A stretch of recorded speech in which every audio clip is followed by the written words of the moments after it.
অতিরিক্ত চিন্তা বন্ধ করার 3টি সহজ উপায়। নাম্বার 1, অতিরিক্ত চিন্তা তারাই করে যারা জীবনে খালি বসে রয়েছে, যাদের জীবনে কোনো লক্ষ্য নেই, তারা সংসারের চাপে পড়ে এদিক সেদিক ঘুরে বেড়াচ্ছে। তাই অতিরিক্ত চিন্তা না করে যে কোনো একটা কাজ মন দিয়ে শুরু করুন এবং সবসময় কাজ নিয়ে ব্যস্ত থাকুন।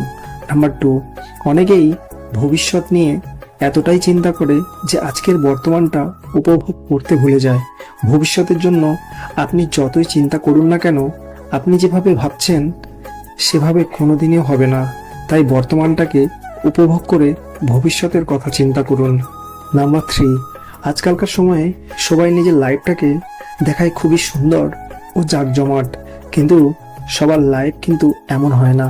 আপনি যাদেরকে দেখে ভাবছেন যে ওর জীবনটা কতটা সুন্দর, আমারটা এত কষ্টের কেন, আসলে কিন্তু তাদের জীবনে হাজার রকম সমস্যা রয়েছে। তাই কারোর সাথে কারো